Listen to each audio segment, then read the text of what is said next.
a vontade fortes no amor. Cabe, portanto, à escola tomar a iniciativa. Sem educação, as escolas mistas e as exposições sobre sexualidade serão inúteis e até perigosas. Os valores da vida interior, comuns a todos, devem cultivar-se, qualquer que seja a religião. Impõe-se a educação dos sentimentos e das emoções, o conhecimento e domínio de si mesmo. É um problema fundamental que a escola resolverá, se quiser, realmente, indivíduos completos. Quando os fatos fazem vislumbrar uma nova civilização, urge que os educadores despertem e deem à humanidade o suplemento que lhe falha, o de alma. O desconhecimento de si mesmo e dos outros, a completa ignorância sobre as atitudes psicológicas é que levam muita gente a erros e conflitos, é que insinuam os cônjuges a se incompatibilizarem. O desconhecimento de si mesmo leva também a juventude a desnortear-se. Somente as pessoas com esclarecimento não veem nos bitos e no comportamento dos jovens corruptos, tomadores de maconha, a explosão de um estado de coisas que está errado. Eles são, inconscientemente, a expressão da revolta. Fazem barulho, riem para não chorar por tudo de bom e certo que não lhes ensinaram. Tornam-se indisciplinados, dão às vestes aspecto ridículo para ressaltar a miserável educação a que estão condenados. Só haverá coeducação sexual, quando as moças e os rapazes se esclarecerem sobre as respectivas atitudes, quando a escola se convencer da necessidade da consciência humana.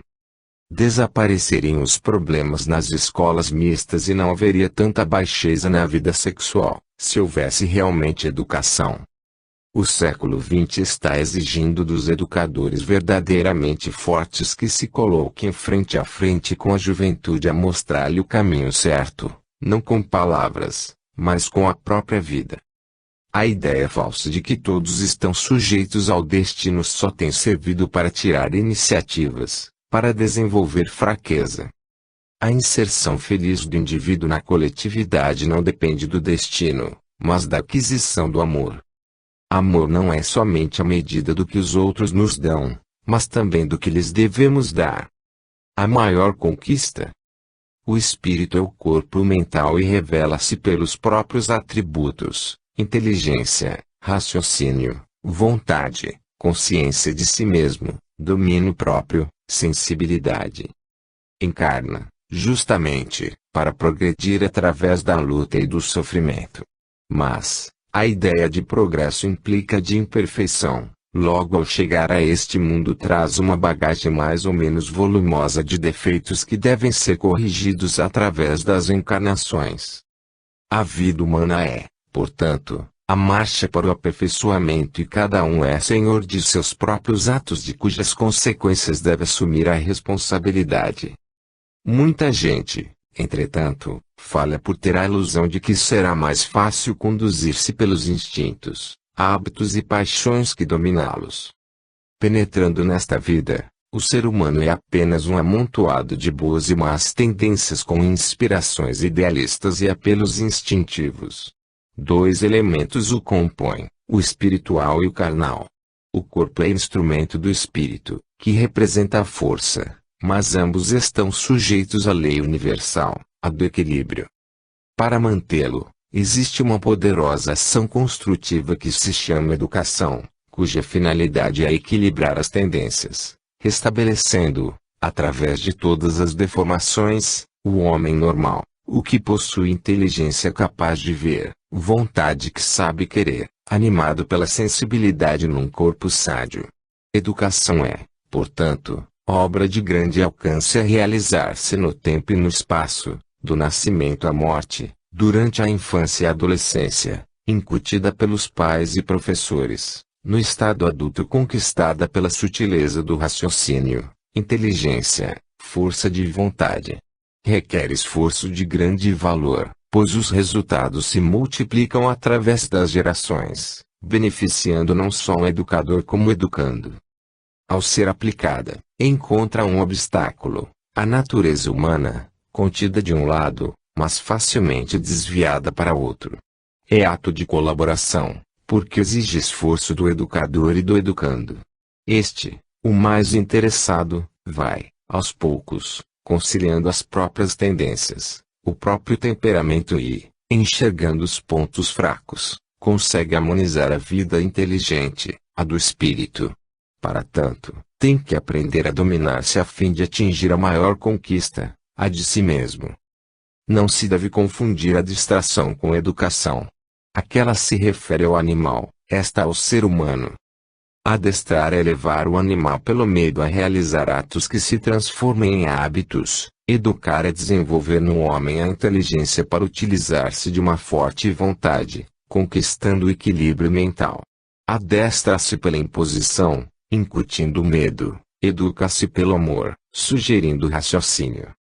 Há uma legião de pessoas que se obrigam a esforços e trabalhos na vida diária, porque desejam conquistar um lugar de destaque, porque ambicionam sair-se bem nos negócios, ganhar dinheiro. Tal comportamento representa um gasto de energia para fins unicamente materiais. Falham quando se trata da vida espiritual, a dos sentimentos. A que atribuir tal aspecto? A preguiça, a ignorância ou ao falso conceito de que a vida consiste na liberdade de fazer tudo o que agrada. Mas que liberdade será esta, a de deixar-se dominar pelos impulsos e paixões, nossos maiores inimigos? Que valor encerra a liberdade do preguiçoso, incapaz de qualquer esforço? Do genioso, incapaz de dominar atitudes e palavras que lhe trarão desajustamentos e desgraças? Do sensual, incapaz de resistir ao capricho dos sentidos que lhe destruirá a calma e a felicidade? Que liberdade será da prática de um ato que traz remorsos? É preciso não confundir a energia de forças cegas com o livre exercício de uma vontade esclarecida. Considerem-se livres os que conseguiram o segredo da vida, ir aonde conduz o raciocínio dirigido por uma vontade forte e animado por uma sensibilidade controlada. Essa é a suprema conquista, a que todos devem aspirar. A procura de um clima. Quem sente verdadeiramente a vida, conclui que ela só se desenvolve em clima favorável. Se há plantas que somente crescem nas regiões temperadas e outras nas tropicais, se os peixes de água salgada não sobrevivem nas águas dos rios, também o espírito necessita de ambiente adequado ao seu progresso. Existe em nosso mundo espiritual o clima propício aos bons pensamentos que desabrocham em confiança, saúde, abundância e tranquilidade. Mas há também o glacial, manifestado por egoísmo, deslealdade e desamor, capaz de matar a confiança e a paz, verdadeiras flores da existência. Decidindo-se a fazer uso da inteligência e do raciocínio, qualquer pessoa estará apta a encontrar o clima favorável aos bons sentimentos. A decisão dependerá da boa vontade de desenraizar de si pensamentos impregnados de medo, tristeza, cólera e desânimo. A observância na prática de não difamar, não queixar-se, não sugerir dúvidas, não perder tempo em falar de doenças e catástrofes, redundará no desenvolvimento de uma natureza sadia cujos benefícios recairão na própria pessoa. Valioso coadjuvante para evitar e corrigir os incômodos emocionais e atividade física. A alma sadia num corpo são é antigo mas sábio preceito. A ansiedade, a autocomiseração e o pesar prolongado podem ser afastados não discutindo os problemas pessoais com qualquer pessoa, adotando métodos tranquilos para modificar os hábitos emocionais, procurando ser cordial nas relações com terceiros, principalmente com família. A irritação é contagiosa, uma fogueira que aumenta com as respostas atravessadas. O ser humano tem necessidade de contato social, de realização, de interesse nas atividades e na aprovação do grupo a que pertence. E se não consegue, sente uma angústia que não pode esconder, porque está permanentemente irritado. Muita infelicidade ou insatisfação na vida conjugal tem raízes na negligência de tais necessidades. O importante não é tornar conhecido o culpado, mas corrigir a situação. Toda criatura que acha a vida enfadonha é, de um modo geral, a que se descuidou de suas necessidades psicológicas. A sensibilidade infantil é apuradíssima e as crianças registram e ampliam tudo o que as rodeia. Não são poucas as vidas fracassadas que têm origem na infância sem ambiente. Muito cuidado, portanto, deve haver, quando se falar diante das crianças para evitar que as palavras levianas não se condicionem ao futuro. Às vezes, calar será melhor que perturbá-las, mas incutir-lhes sempre alegria e esperança e dar uma prova de amor e ajudá-las no futuro. Há pessoas nervosas que, em conversa, deixam transparecer a lembrança de lágrimas arrancadas de uma infância amargurada. Quantos adultos doentes ou fracassados existem cuja infância foi cercada de pensamentos de doença e revolta contra a profissão? No ambiente de casa, o cenário era sempre o mesmo. O pai maldizendo as tarefas diárias para despertar piedade na esposa, a mãe, criatura dolente, manifestando o estranho prazer de ver-se lastimada. Os temores infundados que os adultos levianamente experimentam podem tomar nas crianças as proporções de drama. Sendo a tristeza inimiga da saúde, banir a tendência de viver cercada de amargas recordações é duro, mas indispensável para a saúde do espírito. Não adianta chorar constantemente os que se foram, nem prestar-lhes a insignificante homenagem com flores, nem encerrar-lhes a lembrança em objetos. Como espíritos, não lhes interessa o que seja material. Mas imaginá-los o que são na eternidade é um pensamento salutar.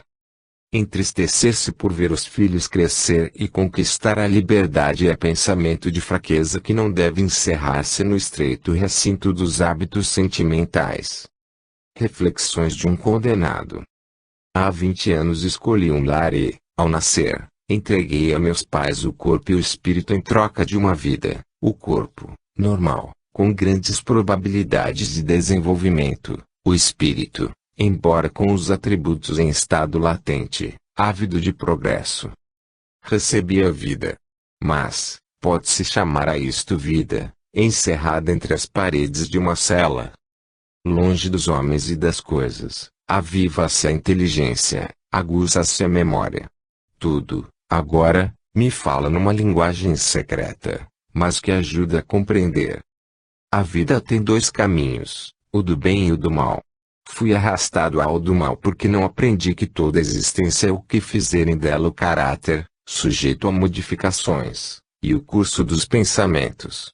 Educar-se não deve consistir apenas em adquirir boas maneiras, mas também em preservar-se dos desvios morais. O homem se distingue dos animais porque é um ser moral, portanto dominador dos próprios apetites. Não será para aviltar-se que a mocidade tem um grande potencial de força criadora.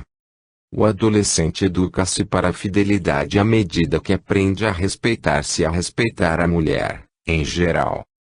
Hoje, eu e meus pais sofremos e expiamos o grande crime cometido contra uma geração.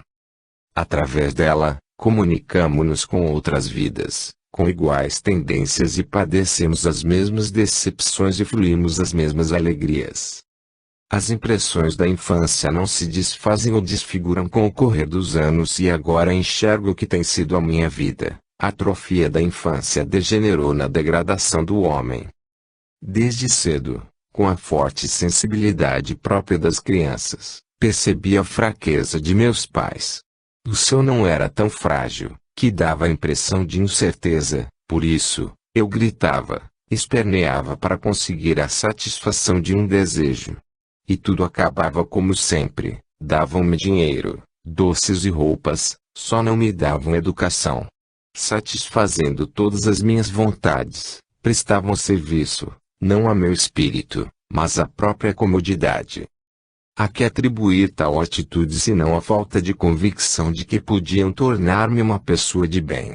A fragilidade de paciência para me educarem. Toda a vida fecunda é o resultado do esforço empregado na aquisição de pensamentos elevados, porque os baixos só destroem. Até hoje não fui senhor de meus pensamentos. Nunca me veio à mente a possibilidade de concorrer pelo comportamento para um mundo melhor. Jamais desenvolvi amor ao próximo. Na escola, Ensinaram-me muita coisa, só não aprendi o profundo conhecimento da vida para que pudesse enfrentá-la. Minhas prolongadas horas de ociosidade eram um terreno vazio onde crescia a planta daninha dos maus pensamentos. E não houve quem me ajudasse a arrancá-la e não houve quem me ensinasse a fazer uma boa substituição. Substituir, no campo da consciência, as paixões e tendências más por atividades recreativas ou culturais a esperar uma boa colheita. E nesse arrancar e substituir está o sucesso da vida. Em casa e na escola ouvia a cada instante o seja bonzinho, mas encontrava, a cada passo, adultos que lutavam uns contra os outros, na surdina, usando da intriga, maledicência e deslealdade. Em casa, havia mais o aspecto de pessoas justapostas que o de família, cujos membros se beneficiavam mutuamente. Cada um procurava sempre motivos para afastar-se. Não havia o espírito da solidariedade que constitui o precioso trabalho nos momentos de luta e sacrifícios. As crianças cresciam, mas não partilhavam das tarefas domésticas. Faltava-nos o clima de alegria e confiança mesmo nas horas que devem ser felizes como as de aniversários natalícios e reuniões. A importância da leitura. Como seria bom incluir nos presentes de aniversário de um bom livro. Desse modo, mesmo no Natal, tão festejado no mundo, as festas perderiam o aspecto mundano para revestir-se de um gesto de espiritualidade. O bom livro é o que age favoravelmente sobre os sentimentos, modificando-os, graças ao entusiasmo, a euforia que provoca. O curso da vida pode modificar-se sob a influência do livro. As ideias, retidas no subconsciente, perispírito, transformam-se em princípio ativo, despertando interesses adormecidos. Nos diferentes aspectos de romance, novela, conto, peça teatral ou reportagem, a história-arte é compreensão do belo, portanto, alimenta o espírito. Sensibilidade é atributo do espírito e deve ser cultivada, pois permite o conhecimento da verdade, mesmo através das aparências, e a leitura pode suscitá-la. As biografias visam as influências profundas do livro, por isso as narrações de viagens valem mais pelas personagens que encerram que pelo conhecimento dos costumes. Compor um livro cuja finalidade seja instruir ou educar é realizar um trabalho de valor. Foi isso que procurou fazer Érico Veríssimo, quando, em tão boa hora, escreveu o romance intitulado Olhai os Lírios do Campo. As principais personagens são Eugênio e Olívia e toda a história se prende à formação moral dos dois. Eugênio é um infeliz, como muitos que vegetam neste mundo tão incompreendido. Tem, erradamente, complexo de inferioridade por ter nascido num meio pobre. É covarde, ambicioso e fraco. Durante a mocidade comete todas as baixezas que a sociedade lhe permite.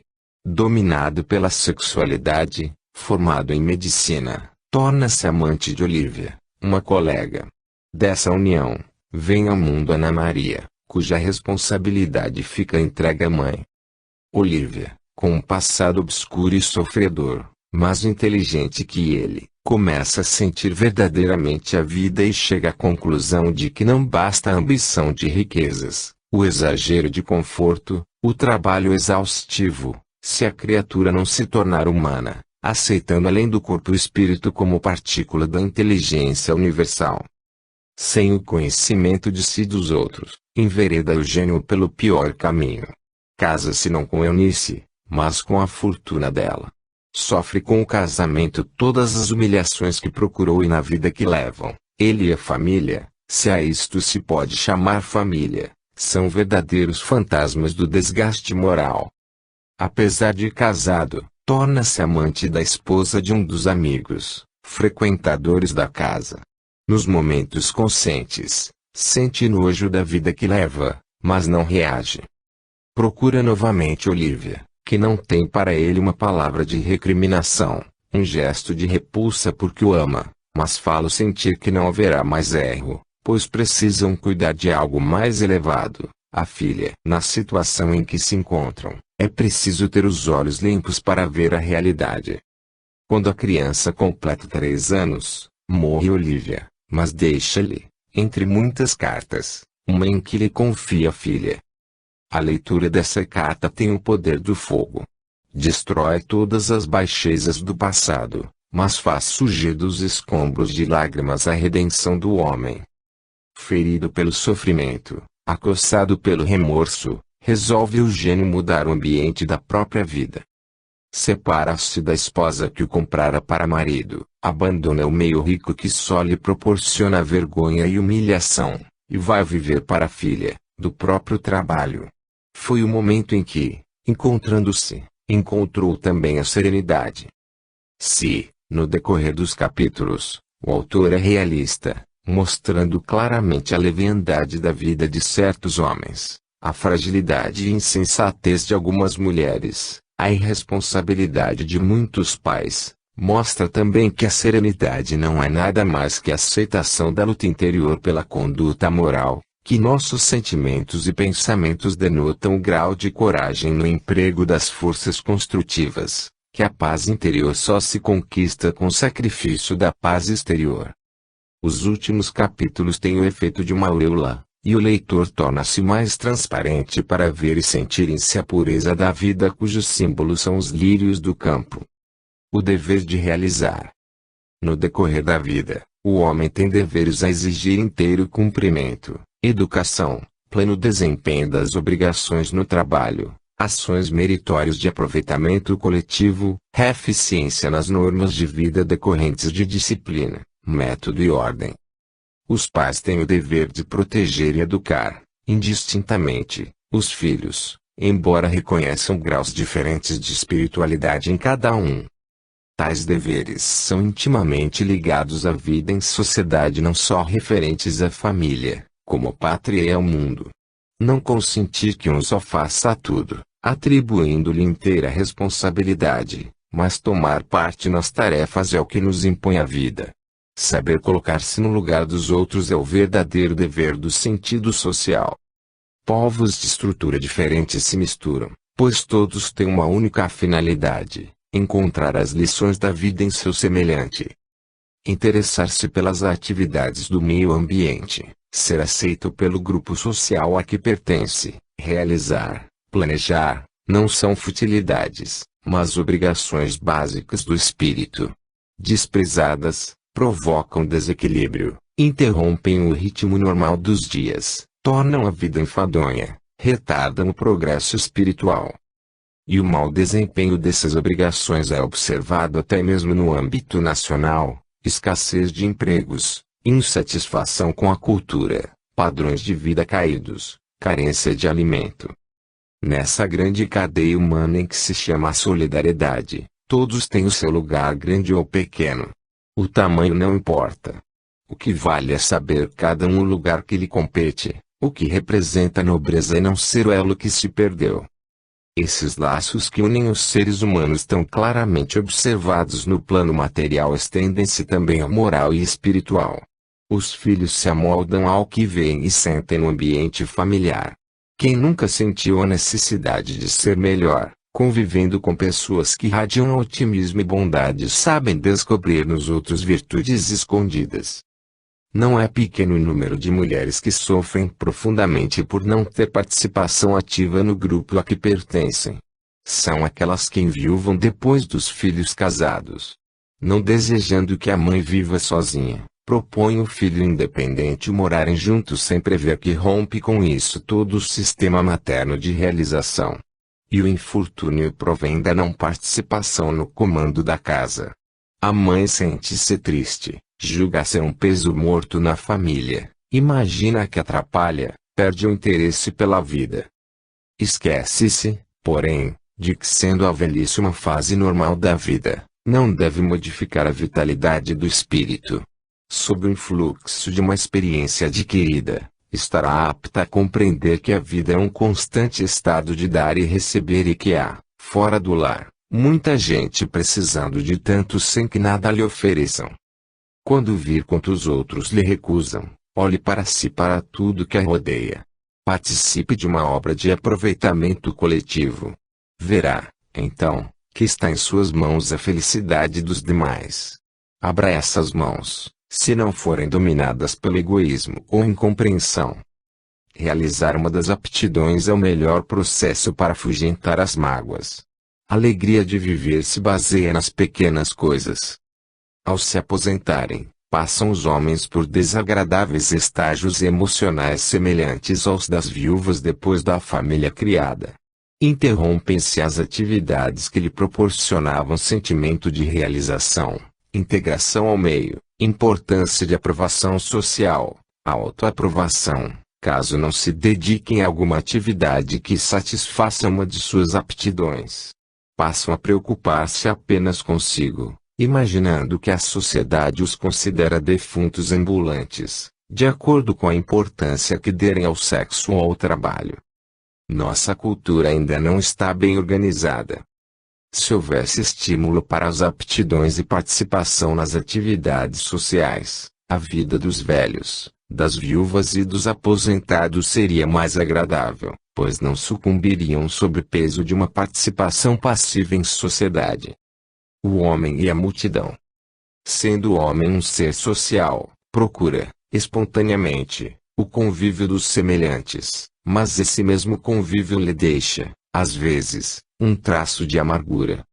O que se isola da multidão fica comentado e malquisto por haver dissonância de duas mentalidades, a individual e a coletiva.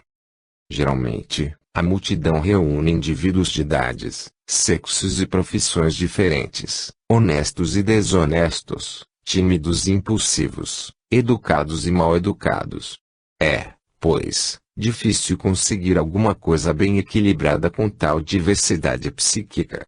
A multidão pode vibrar uníssona, mas pratica somente atos comuns à espécie humana, os quais não exigem muito raciocínio e reflexão. Somente a prática de atos individuais de nível superior é capaz de orientá-la ou dissolvê-la, quando degenera. Se não existe nos agrupamentos humanos uma coincidência de desejos ou misticismos, não se formará a multidão, mas simples massa de indivíduos espiritualmente desunidos. Para que exista multidão, não há necessidade de que as criaturas mantenham relações diretas de qualquer espécie, mas é imprescindível que se forme uma corrente psíquica que dê coesão e unidade, mesmo que seja momentânea. Embora a maioria se reúna por curiosidade, o entusiasmo de alguns se apodera rapidamente do sentimento de todos, e surge a fera anônima, poderosíssima na conquista do objetivo. Nas assembleias políticas, quer sejam passageiras ou estáveis, encontram-se as mesmas características das multidões de rua. A arte de governar se prende ao conhecimento das multidões. Para dirigi-las é necessário melhorar, educar as massas de que se formam. O destino dos povos e das instituições depende do sentido que tomam as multidões, por isso, quando elas degeneram, merecem todo cuidado. Esse cuidado consiste em educá-las, aproveitando as oportunidades em todos os setores da vida social, antes porém que se agitem. Educar é inserir no caráter a formação de personalidade e solidariedade. Ampliadas, serão únicas e capazes de unir os homens. Como elementos educacionais ressaltam a família, a escola, os métodos de ensino e o livro. Reunidos, consciente e construtivamente, exigirão certas restrições, renúncia aos bens fáceis e privilégios, apelo à solidariedade, participação de todos no bem comum, começando nesta ordem: família, classe, escola, sociedade, nação. Quando um homem se convencer da importância da educação no progresso dos povos, não vacilará em colocar a escolha de um sistema educacional num plano superior ao da escolha de um governo. A educação atual tem aspecto democrático. Antigamente, porém, só estudava quem tinha posses. As gerações novas, sem distinção, invadem todos os tipos e graus de ensino. Os grandes estabelecimentos escolares se tornam insuficientes para atender às necessidades das multidões. É uma situação que torna, cada vez mais, difícil a função do mestre. O ensino se realiza sobre verdadeira massa de gerações maturas e consequentemente desumanizadas. Os estudantes passam a maior parte dos dias sob a orientação dos professores impossibilitados de um trabalho individualizador que distingue e valorize personalidades. O ensino seriado se propõe a formação de mentalidade única, onde tudo é comum, conhecimentos, aspirações e hábitos. O que diferencia não é o fator qualitativo, mas o quantitativo. Podem ser diferentes os temperamentos, mas os sentimentos, as ambições e os ideais são os mesmos. Todos se vestem por um molde único e do mesmo preço, muitas vezes superior às posses, adotam a gíria ou calão atualizado, o mesmo penteado os contagia vertiginosamente, embora nem sempre de acordo com o físico. E o pior de tudo é que as camadas superiores procuram imitar as inferiores, o que não revela uma sociedade equilibrada. Muito sugestionáveis, as crianças e os adolescentes deixam-se influenciar facilmente pelo lado mau dos adultos e das circunstâncias, rádio, televisão, cinema, jornal e livro, e tendem para a indisciplina. Mas inexperientes e irresponsáveis, são incapazes de avaliar as consequências. É possível confiar numa geração traçada em tais moldes? As multidões escolares não suportam os que não se enquadram à moral do grupo e procuram avaliar as próprias forças e as dos adultos. É o grito de alerta aos educadores. O êxito dessas multidões dará ao mundo uma forma social resultante das vitórias conseguidas. Homens sem personalidade, subordinados a um padrão inferior. Imaginando-se livres, gritam pela liberdade, mas são incapazes de iniciativa, desejando altas funções intelectuais, esquecem-se do valor do trabalho mecânico e manual, querendo subir vertiginosamente e igualar-se. Não se lembram de que cada trabalho tem um preço e que as inteligências variam de intensidade. Muitos não se conformam com as situações modestas, embora não façam esforço para conquistar um nível mais elevado.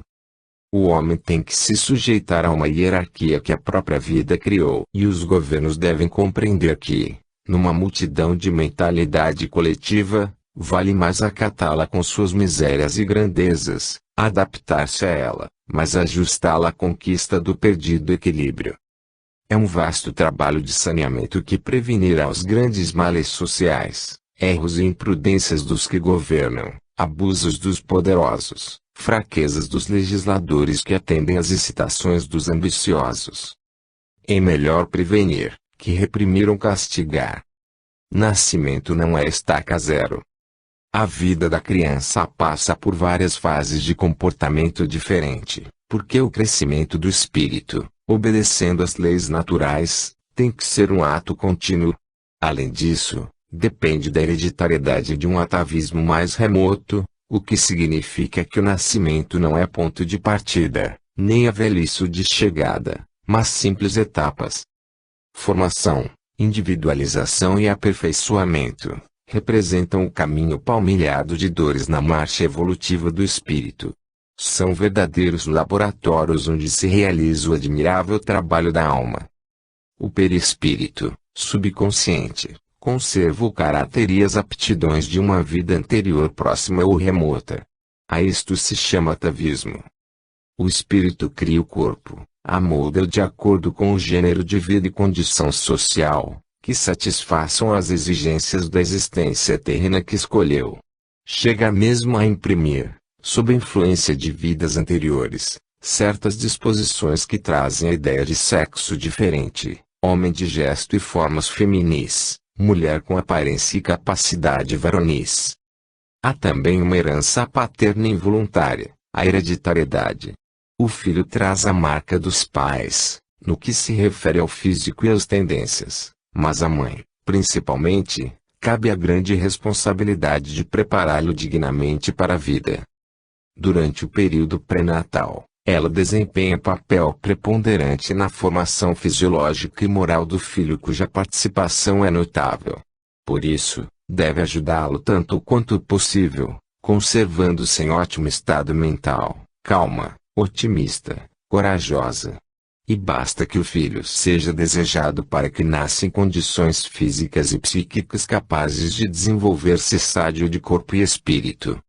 A má assistência dos pais, principalmente, e do meio perturba-lhe tanto o espírito nesse estado, que pode mesmo concorrer para a formação de um corpo aleijado. As melhores condições são aquelas em que o filho é desejado como a consagração de um amor recíproco. Ao nascer, muito frágil, a criança precisa, nos primeiros tempos, de todo o cuidado materno. Mas ao completar o 3º ano de vida delineia-se o temperamento, surgem sintomas, embora confusos, de personalidade, cujo aviso é oposição. Tal fase exige do educador muita habilidade para evitar o adolescente difícil. Não se coloque a mãe na atitude da força contra a fraqueza, numa luta desigual e deplorável de consequências prejudiciais. Repreenda ou castigue a criança, mas sem raiva. Uma palmada não assumirá nenhuma gravidade. Mas aplicada injustamente, despertará revolta que, segundo o temperamento, pode degenerar, no futuro, sentimentos de cólera, desobediência e indisciplina ou modelará a criatura apática, impertinente, hipócrita. A aproximação dos 7 anos, surgem as linhas mestras do caráter, chega a idade da razão e a criança começa a raciocinar. Por que, então, castigá-la severamente sem saber, ao menos, se ela compreende a causa do castigo? É flagrante a inabilidade de certos pais nesse período. Deixam-se dominar mais pelos nervos que pela razão. Ralham exageradamente, humilham por pequenas falhas. Esquecem-se de que têm, diante de si, uma vida moral em formação a necessitar muito mais de ajuda e encorajamento que de punição. Nem de leve imaginam que o efeito de tal comportamento é o divórcio afetivo do filho. Em educação, o fiel da balança é o afeto. Entre 12 e 14 anos, surge a adolescência, mas em estado latente. Há uma espécie de parada em que são adquiridas forças para a puberdade fisiológica e psicológica. A criança torna-se dócil e acessível.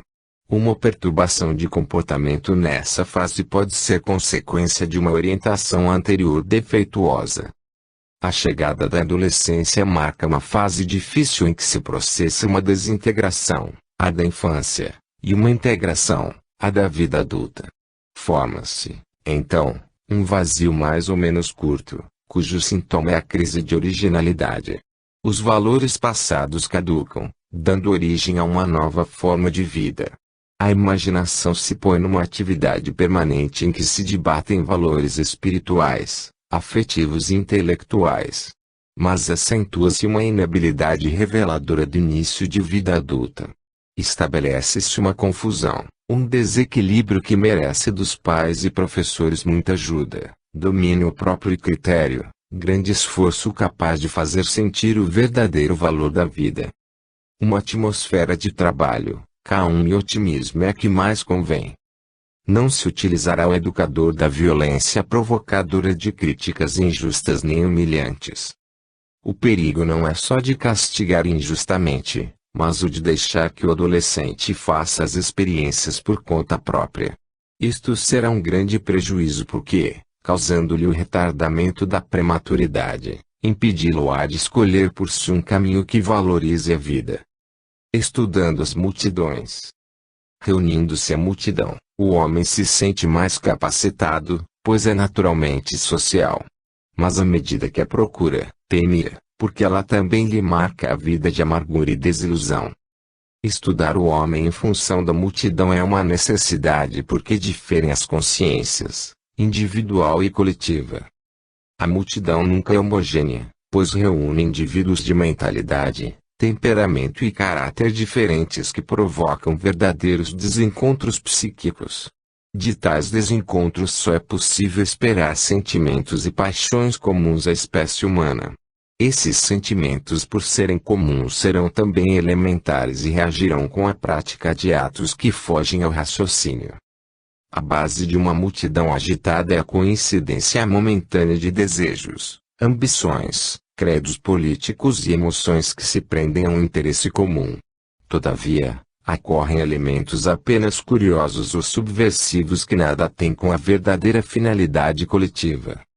Por isso, antes de orientar a multidão é necessário reconhecer a massa de que se forma, que não é apenas sugestionada pelo orientador, pois se estabelece uma verdadeira corrente mental do orientador para a multidão e da multidão para o orientador.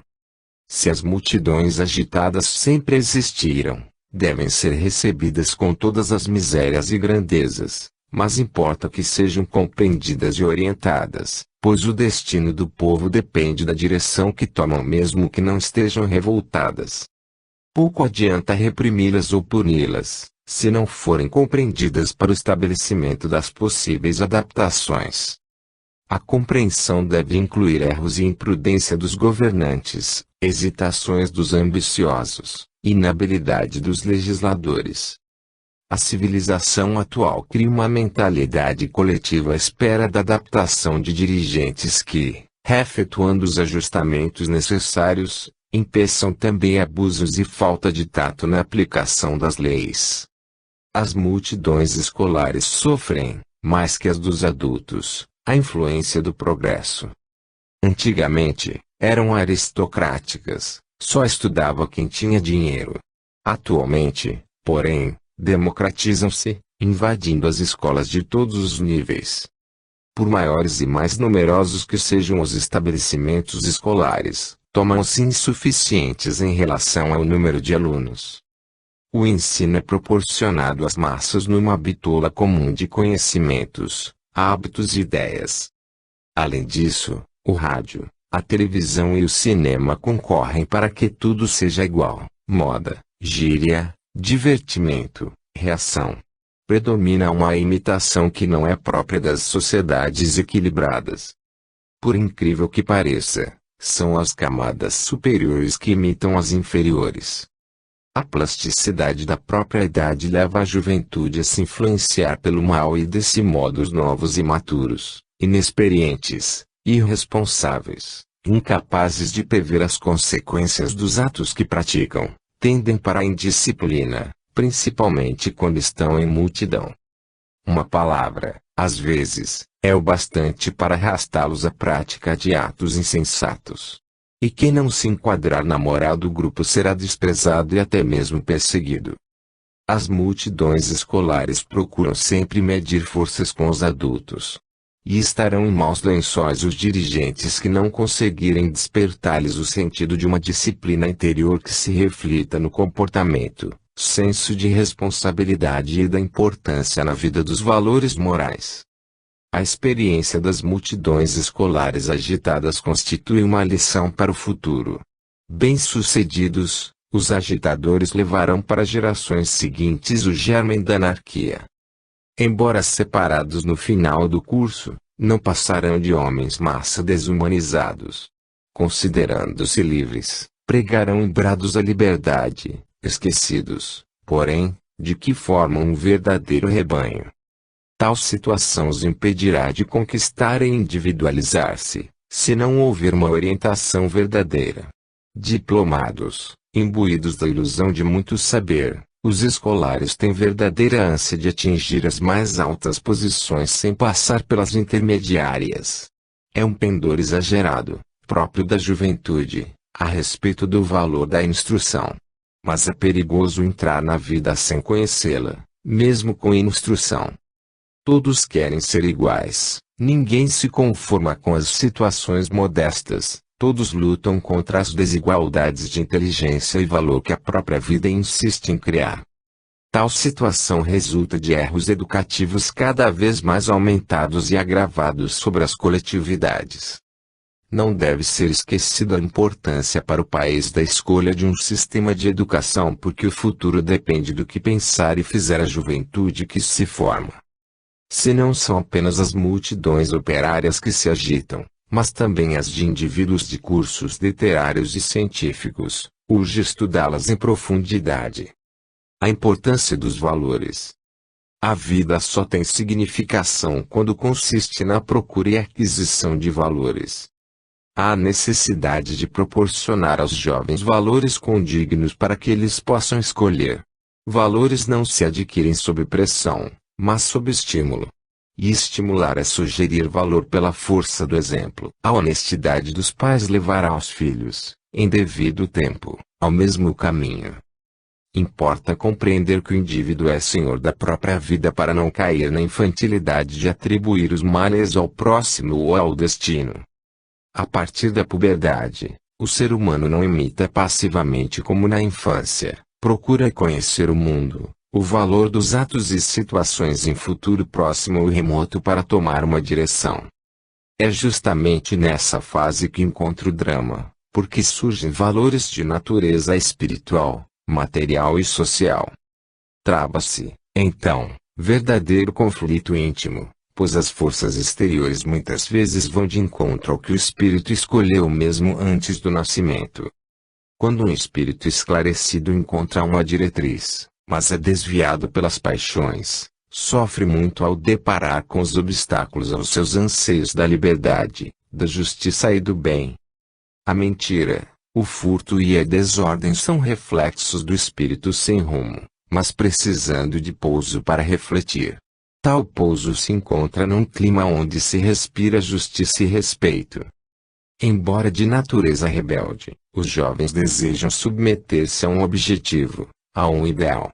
Por compreenderem de um modo confuso atos e situações a que encontram dificuldade nas tentativas. Além disso, como poderão realizar qualquer coisa de bom num mundo de tumultos? Surge um mundo novo à espera de que ninguém seja excluído, mas todos tenham que se responsabilizar pela própria vida e pela do próximo. De outra forma a juventude resvalará fatalmente para a perversão, para a baixa política. É perigoso encaminhar os jovens onde os valores espirituais são renegados. Embora a juventude simpatize com os sentimentos de sinceridade, honra e coragem, se não for disciplinada, reagirá de um modo oposto, atirando seus lazeres perigosos. É um erro julgar que a liberdade excessiva livra os jovens das neuroses. A prova disso é o que está acontecendo. Não é no abandono que conseguirão uma mentalidade sadia para assimilar e resolver conflitos e problemas. A intranquilidade que revelam é desejo de fixar personalidade, que significa a realização de valores. Mas para consegui-la, quantas contradições, quantos desvios de que mais tarde se arrependerão. E quem na mocidade não conseguiu dominar os impulsos, com muita dificuldade conseguirá na idade adulta.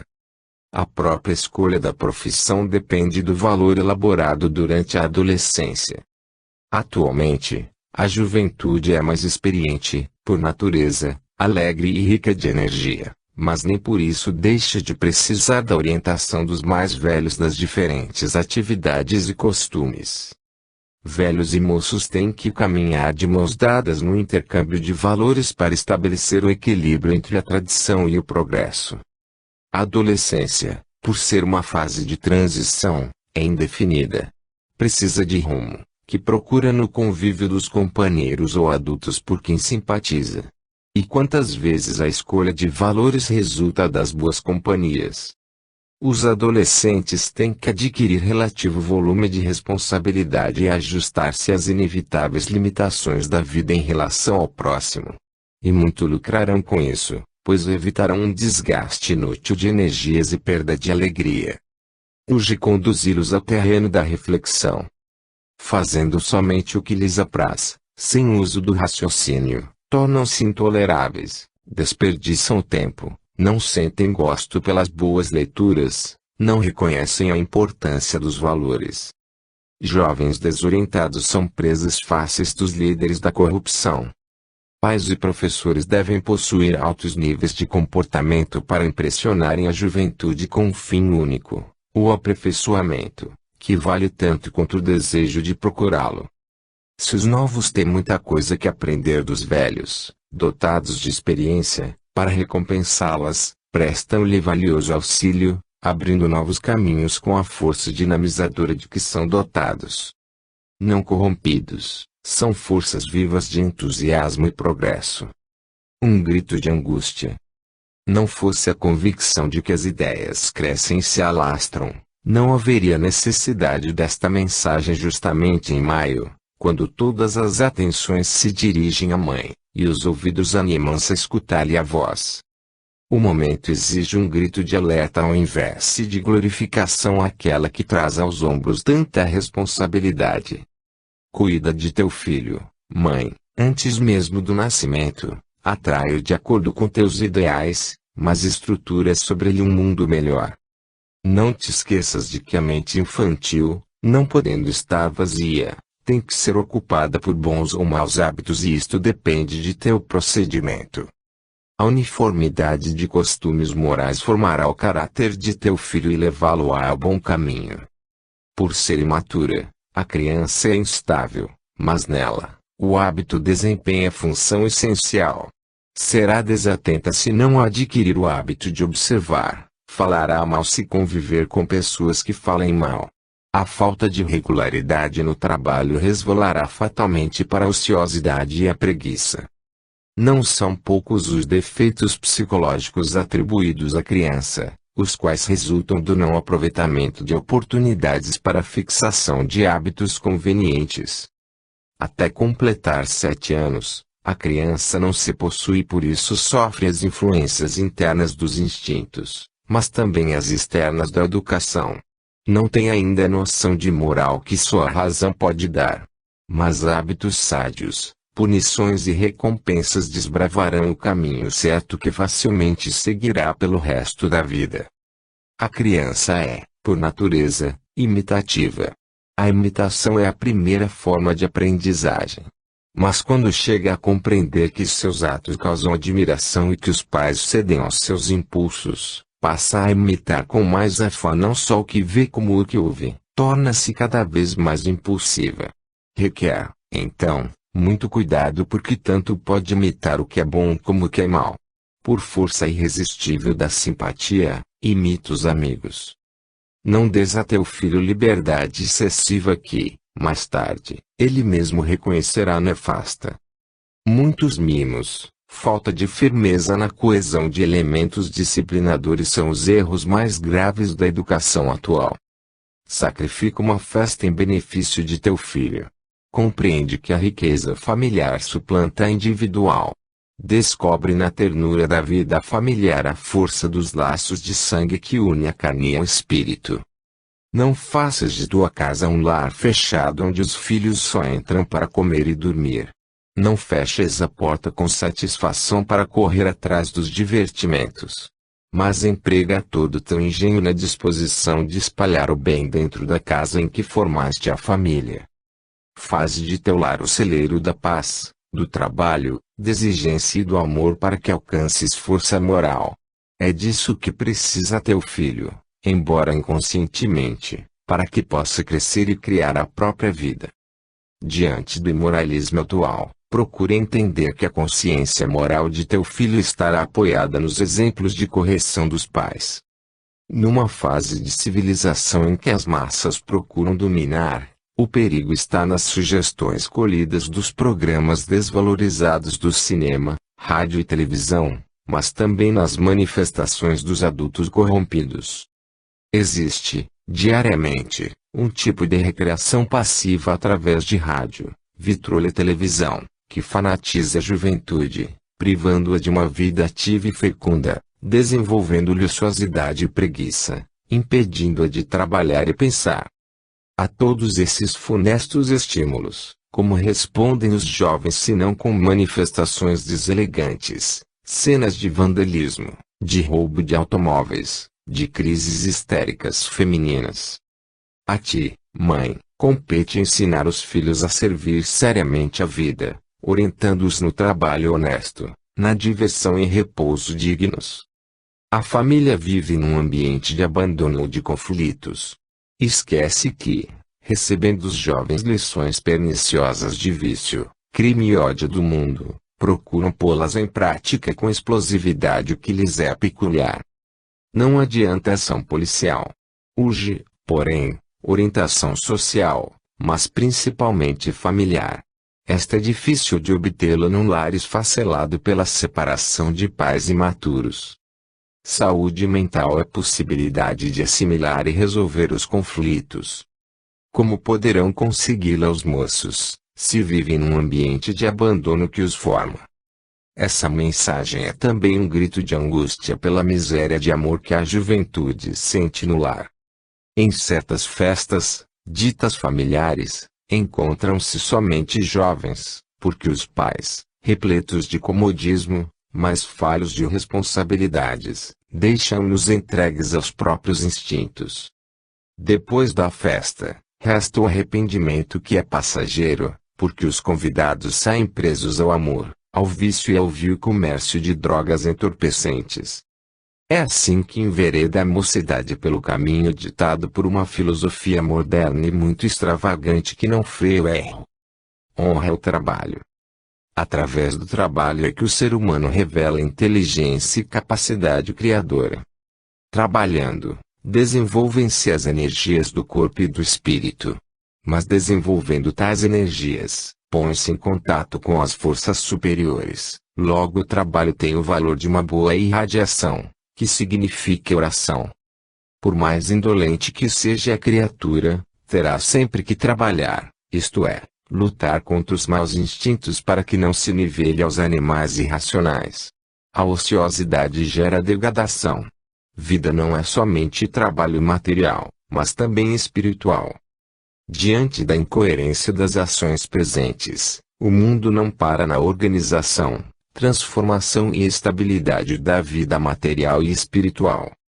No universo, essa maravilhosa oficina, manifesta-se o trabalho em tudo, no movimento regular dos astros, no barulho das cachoeiras, alimentando os rios que correm para o mar, na evaporação das águas, concorrendo para a formação das nuvens encarregadas da manutenção da chuva que estabelece a vida animal e vegetal. Quanto trabalho, para que o mundo funcione, no decorrer dos séculos. A nobreza do trabalho é a mesma no operário de mãos calejadas, no camponês a lidar descalço, de sol a sol, na doméstica cuja lida é contínua, no chefe de Estado, na mãe de família.